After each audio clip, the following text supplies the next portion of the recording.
ჩვენს პირველ live სერიას, რომელიც ეხება სოციალურ სერვისებს.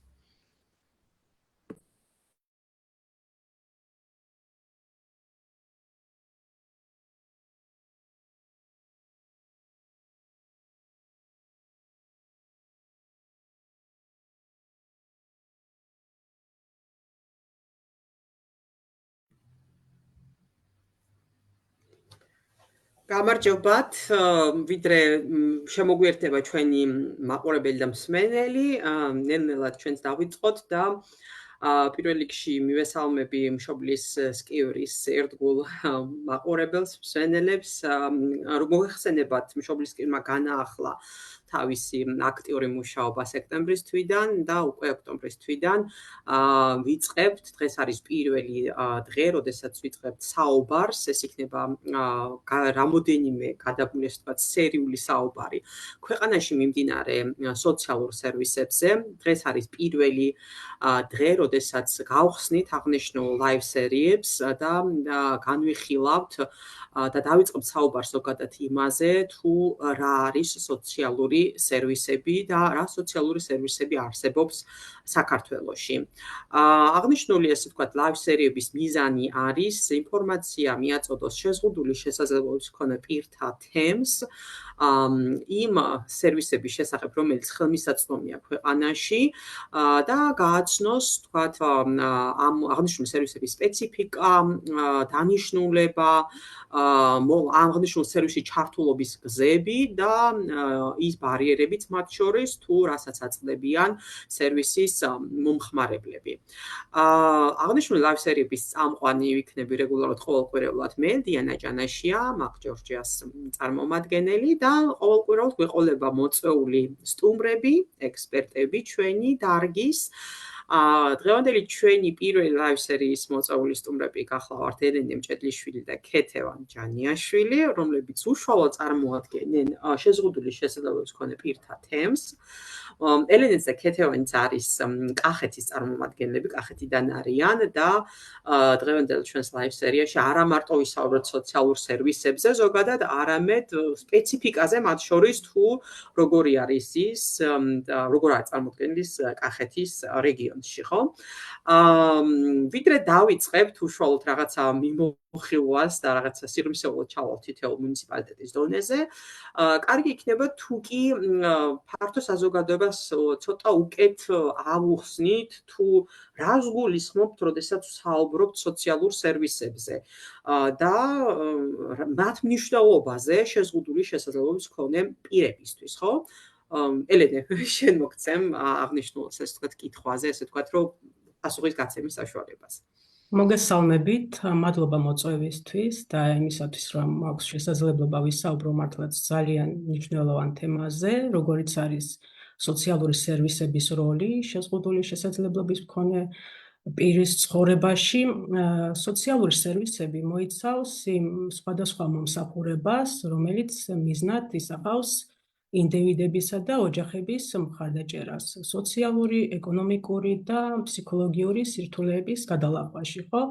შეზღუდული შესაძლებლობის მქონე პირებისთვის სოციალური სერვისები განსაკუთრებით მნიშვნელოვანია, რადგან ისინი უზრუნველყოფს საჭირო მხარდაჭერას და რესურსებს, რომლებიც ხელს უწყობს მათ საზოგადოებაში ინტეგრაციას.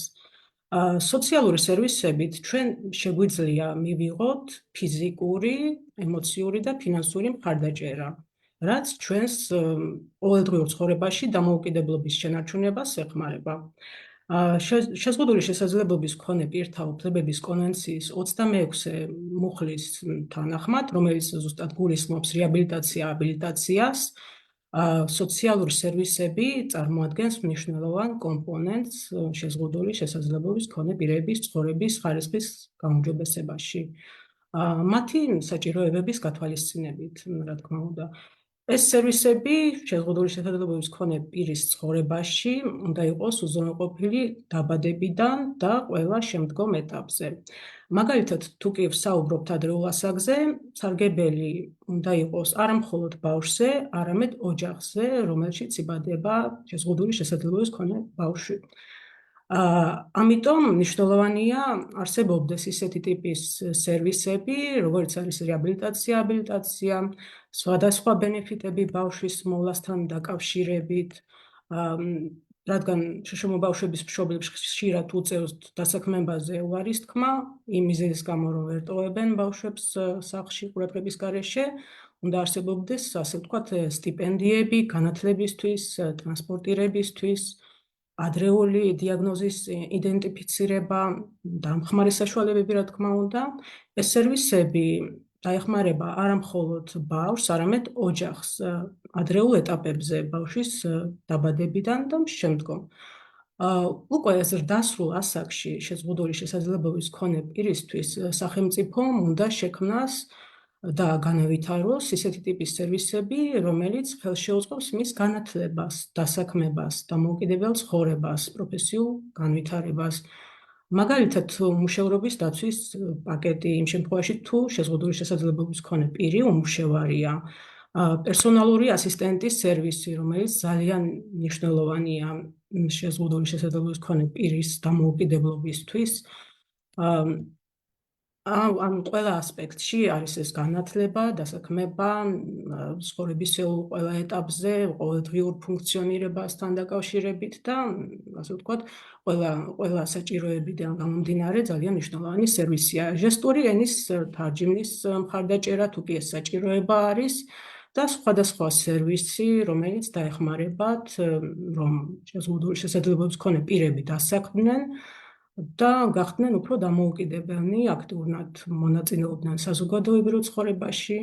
უკვე ზრდასრულ ასაკში, რა თქმა უნდა, მნიშვნელოვანია ასევე რეაბილიტაცია, აბილიტაცია, რომელიც ფაქტიურად სამწუხაროდ არ არსებობს და ხედვაც არ არის თუ როგორ შეიძლება განვითარდეს ზრდასრულთა და ხანდაზმულთა ასაკში სოციალური სერვისები.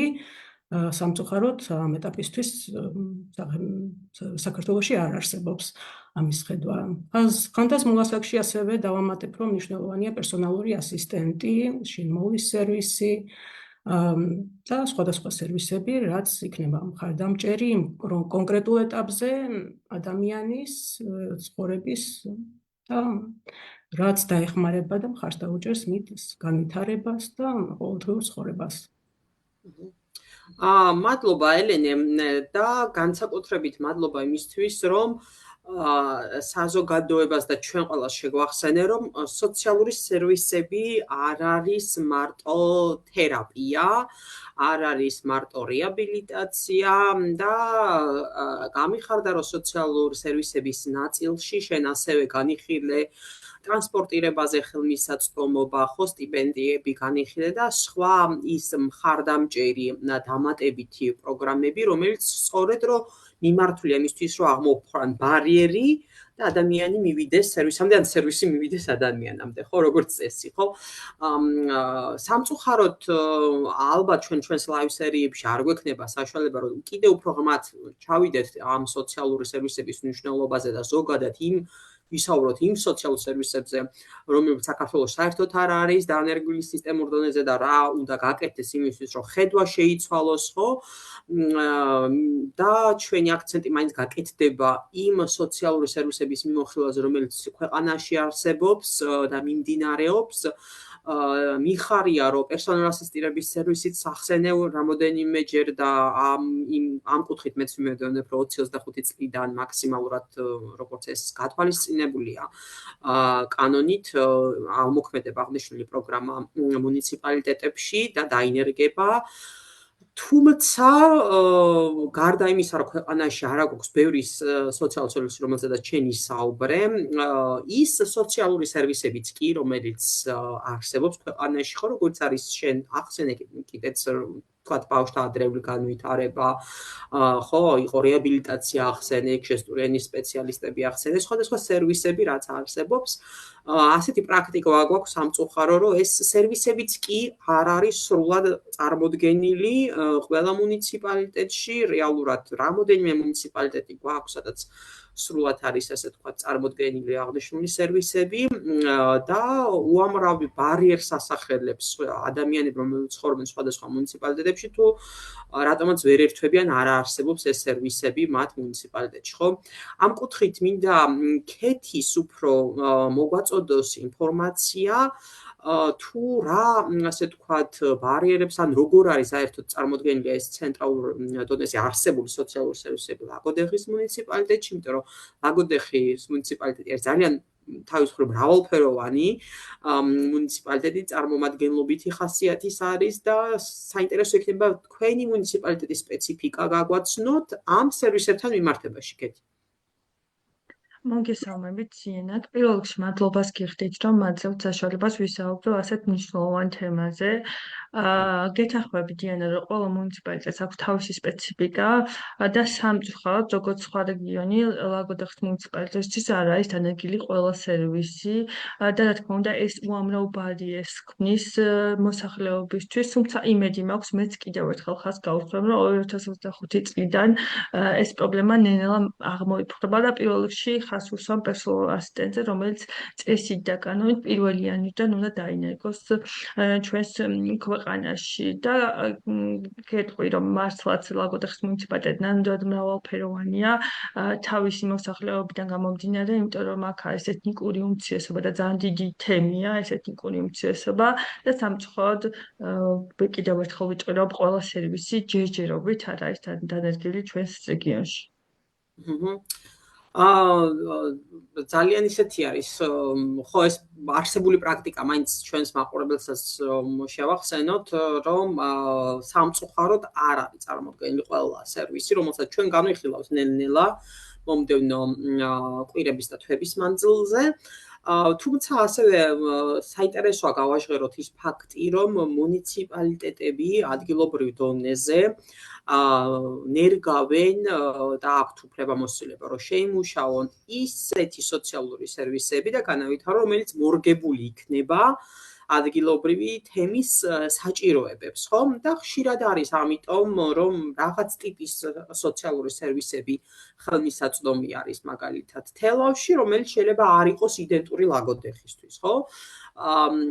ამ კუთხით როგორი არის პრაქტიკა, როგორ ხდება ახალი სოციალური სერვისების დანერგვა, განვითარება და რა საფეხურებს გადის, არ ვიცი, ვიდრე ახალი პროგრამა განვითარდება, საინტერესოა მოვისმინოთ ალბათ ორივე მუნიციპალიტეტიდან და რამე განსხვავებული პრაქტიკა ხომ არ არსებობს. ელენე, თქვენთან როგორ არის საქმე? კი ბატონო, მოგახსენებთ ჩვენს მაგალითს თელავის მუნიციპალიტეტში ასეთი პრაქტიკა გვაქვს დანერგილი, როდესაც არსებული სერვისები განახლება და განვითარება ხდება მტკიცებულებზე დაფუძნებული მიდგომების საშუალებით. ადგილობრივ დონეზე ხდება პირისპირ შეხვედრები, მოლაპარაკებები მუნიციპალიტეტის წარმომადგენლებისა და შეშემოყირთა თემის შორის.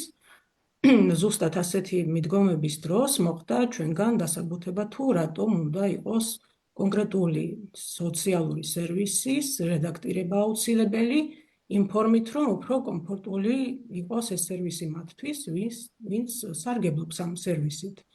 ადგილობრივ დონეზე სერვისების გავრცელება უზრუნველყოფს უკეთეს ხელმისაწვდომობას და მუნიციპალიტეტში მნიშვნელოვანია, რომ იყოს აქტიური შემოთემი, რომ თავად შეძლონ ამ პროცესებში მონაწილეობა და ასე ვთქვათ, თავად მიაწვდინონ სხვა გადაწყვეტილების მიმღებ პირებს და თავად საჭიროებებზე მორგებულად შეძლონ კონკრეტული სერვისების, ასე ვთქვათ, რედაქტირება და ცვლილება და განვითარება. მადლობა ელენე, ანუ რეალურად ახალი პროგრამების განვითარება, თუნდაც სახეცვლილება, არსებული პროგრამების სახეცვლილება ხდება, როგორც თქვენ ხაზი გაუსვით უშუალოდ თემის ჩართულობით, რაც ძალიან მნიშვნელოვანია და უბრალოდ კიდევ ერთხელ მინდა გავუსვა ხაზი, ალბათ ყველა სოციალური სერვისი ახალი რომ ინერგებოდეს თავიდანვე უშუალოდ შეზღუდული შესაძლებლობის მქონე პირთა უშუალო მონაწილეობითა და ეფექტური ჩართულობით, ალბათ მომავალში მე ამ აღნიშნული სერვისების რედაქტირებაც ნაკლებად იქნებოდა საჭირო. თუმცა კარგია რომ პასუხობთ და თქვენ თავად თემის წარმომადგენლები ცდილობთ რომ მტკიცებულებებზე დაფუძნებული მიდგომით მიაწოდოთ ეს ინფორმაცია, ხო? ქეთი თქვენ მოდი ალტერნატიული სხვა პრაქტიკას ხო არ გაგვიზიარებთ? აი ახალი სერვისები როგორ იქნება თქვენს მუნიციპალიტეტში და რამე თქვათ კონკრეტულ სერვისაც ხო არ დაასახელებთ, რომლის უშუალოდაც თქვათ განხორციელებაში თუ დანერგვაშიც იყავით ჩართულები?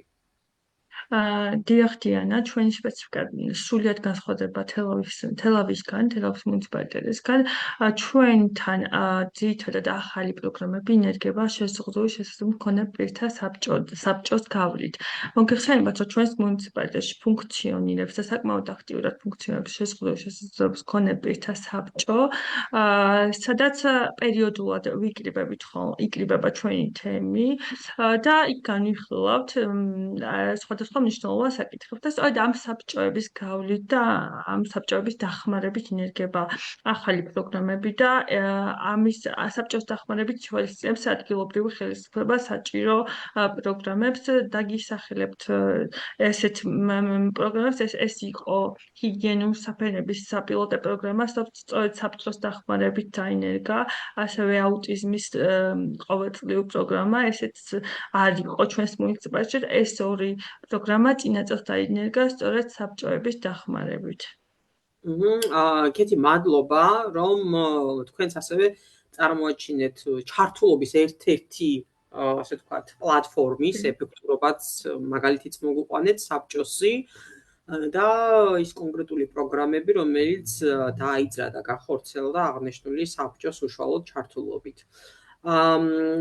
რაღაცა შეჯამებისკენ რომ წავიყვანოთ, იმიტომ შეიძლება უსასრულოდ ვისაუბროთ სოციალურ სერვისებზე. მაინც თქვენ რადგანაც თემს წარმოადგენთ და მესმის რომ იცით და დარწმუნებული ვართ გაცილებით ასე ვთქვათ დიდია შეიძლება სია რომელიც თქვენს თავში არის ან გულში რასაც ისურვებოდით რომ შეიცვალოს სოციალური სერვისების მიმართულებით მაინც თქვენთვის სპეციფიურად რას დაასახელებდით ან რა რეკომენდაციებს მიცემდით გადაწყვეტილების მიმღებ პირებს ან ზოგადად საზოგადოებას რაც თვლით რომ მნიშვნელოვნად გააუმჯობესებს ზოგადად ქვეყანაში სოციალური სერვისების მიწოდებას ან განვითარებას. კი ბატონო, შემიძლია ვთქვა შეზღუდული შესაძლებლობის მქონე პირების სოციალური სერვისების ხელმისაწვდომობის გაზრდის მიზნით რამდენიმე რეკომენდაცია შეიძლება გაიცეს. პირველ რიგში, რა თქმა უნდა, მინიმალური ბარიერების შექმნა, თქვენ ახსენეთ, რომ ანუ ბარიერები წარმოადგენს ერთ-ერთ ყველაზე მნიშვნელოვან სირთულეს, უნდა იყოს უზრუნველყოფილი ინფრასტრუქტურული ცვლილებები, როგორიც არის შეღწევადი შენობები, სამგზავრო გზების მოწყობა, რომ შეზღუდული შესაძლებლობის მქონე პირებმა შეეძლოთ სერვისების ეფექტურად გამოყენება. რა თქმა უნდა, მნიშვნელოვანია ინფორმაციის ხელმისაწვდომობა, მნიშვნელოვანია ეს ინფორმაცია იყოს სხვადასხვა ფორმით, ბროშურები, ვებსაიტები, აუდიო, ვიდეო, რომელიც მორგებულია შეზღუდული შესაძლებლობის მქონე პირთა საჭიროებებზე. საჭიროა ასევე რეგულარულად შესწავლილი იქნას და შეფასდეს არსებული სერვისები, რათა ვიცოდეთ, რამდენად ეფექტურია ეს სერვისი და როგორ შეიძლება გაუმჯობესდეს. ამ რეკომენდაციების განხორციელება ხელს შეუწყობს სოციალური სერვისების უფრო დიდი ხელმისაწვდომობის შექმნას, რაც შეზღუდული შესაძლებლობის მქონე პირების ცხოვრების ხარისხის გაუმჯობესებასა და მათი საზოგადოებაში ინტეგრაციას გაამარტივებს. ელენე, მადლობა. რეალურად სამი კარგი რეკომენდაცია მოვისმინეთ შენგან, ერთი რომელიც ეხებოდა უშუალოდ ინფრასტრუქტურას, როგორც ბარიერს სერვისებზე ხელმისაწვდომობის, მეორე ეხებოდა ინფორმაციას, ხო, და რამდენად უნდა იყოს ინფორმაცია მრავალფეროვნად წარმოდგენილი თუ დამუშავებული, რომ ყველასთვის ხელმისაწვდომი იყოს და მესამე რეკომენდაციას მეც უფრო ალბათ ხარისხთან დავაკავშირებდი, რაც შენ გაუწევდი რეკომენდაციას, რომ აი მუდმივი შეფასება ალბათ შემდგომ გამოიწვევს იმას, რომ ზუსტად რომ მტკიცებულებებზე დაფუძნებული მიდგომით მერე მოხდეს განახლება უკვე არსებული პროგრამების და გაუმჯობესება, ხო? ანუ ხარისხობრივი კუთხით ძალიან მნიშვნელოვანი კომპონენტია. ქეთი თქვენ რამე მოდი განსხვავებული ხომ არა გაქვთ კიდევ რომ დაამატოთ და განავრცოთ ეს რეკომენდაციების სია. კი, მაქვს შეთანხმებული ენეს, რომ ინფრასტრუქტურა აუცილებლად არის მოსაწესრიგებელი ბევრ რეგიონში და ასევე ელაგოდეხის მუნიციპალიტეტში, მაგრამ მე ეს ინფორმაციის ხელმისაწვდომასთან დაკავშირებით მე დავამატებდი აუცილებლად როგორც წეგან ვახსენე ეთნიკური უმცირესობისთვის ყველა ინფორმაცია რაც იქნება მათთვის მიწოდებული უნდა იყოს მათ ენაზე, იმიტომ რომ მათ ძალიან დიდი ბარიერი აქვთ, ენობრივი ბარიერი, ამიტომაც ამის გამო აქვთ ინფორმაციის ნაკლებობა და იმისთვის რომ ცნობიერება ამაღლდეს, ყველა სახის მნიშვნელოვანი ინფორმაცია უნდა იყოს მათთვის მიწოდებული მათ ენაზე.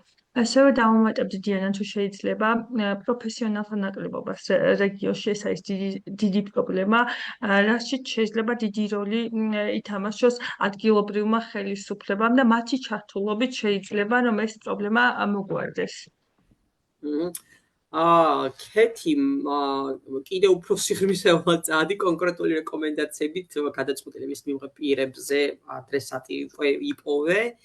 მადლობა რომ ხაზი გაუსვი ასევე იმ ენობრივ ბარიერს რომელსაც აწყდებიან ჩვენს ქვეყანაში მცხოვრები ეთნიკური უმცირესობები და მათთვის ძალიან მნიშვნელოვანი იქნება რომ ინფორმაცია თუნდაც არსებული სერვისების შესახებ და იქნას მათთვის მისაღებ ფორმატში გადმოცემული და ასე ვთქვათ გააზრებული და გაზიარებული და ასევე აი შენი რეკომენდაცია რომელიც პროფესიონალების გადამზადებას ეხებოდა ძალიან მენიშნა, ალბათ მნიშვნელოვანი წინაპირობა იქნება, რომ სერვისები განვითარდეს რეგიონში და ასე ვთქვათ, კარგი, კიდევ უკეთესი რეკომენდაცია მუნიციპალიტეტებისთვის, როგორც იდეა, თუ რა ახალი სოციალური პროგრამა უნდა წამოიწყო და ალბათ ინვესტიცია ახალგაზრდებში, ვინც აირჩევს პროფესიად იმ პროფესიებს, რომელიც მნიშვნელოვანია, შეზღუდული შესაძლებლობის მქონე პირთა რეაბილიტაციის პროცესში ან სოციალიზაციის პროცესში ძალიან მნიშვნელოვანი იქნება ნამდვილად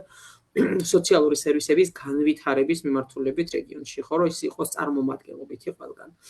მე დიდი მადლობა მინდა გადაგიხადოთ თქვენ დღევანდელი ჩვენი ჩართვისთვის და ასე ვთქვათ, ვიდრე დავემშვიდობებით ჩვენს მაყურებელსა და მსმენელს, მინდა შევაჯამო და კიდევ ერთხელ გავიმეორო, რომ დღეს იყო პირველი ლაივ სერია სოციალური სერვისების მნიშვნელობაზე შეზღუდული შესაძლებლობის მქონე პირებისთვის და ჩვენ ყოველკვირეულად გავალთ მშობლისკვირის პლატფორმაზე ლაივ რეჟიმში და ვისაუბრებთ ქვეყანაში მიმდინარე სხვადასხვა სოციალურ სერვისებზე. მომდევნო კვირის ჩვენი თემატიკა იქნება ადრეული განვითარება, ბავშვთა ადრეული განვითარება, რა დროსაც ასევე მოვიწევთ დარგის ექსპერტებს, უშუალოდ თემის წარმომადგენლებს, რომლებიც ვისაუბრებთ იმ ასე ვთქვათ სპეციფიკაზე, რომელიც აღნიშნულ პროგრამას აქვს, იმ პრობლემებზე და მათ შორის იმ რეკომენდაციებზე, რაც ჩვენ თვლით და თემის წარმომადგენლები თვლიან, რომ მნიშვნელოვნად გაუმჯობესებს აღნიშნულ სერვისის ხელმისაწვდომობას რეგიონებში. ხო? დიდი მადლობა, დაგემშვიდობებით, მადლობა ელენე და ქეთი ჩართვისთვის. მადლობა დიანა, წარმატებას უსურვებ შემდეგ თემებს, რაც დაწუნებული ვარ, ძალიან საინტერესო იქნება. მადლობა თქვენ. მადლობა.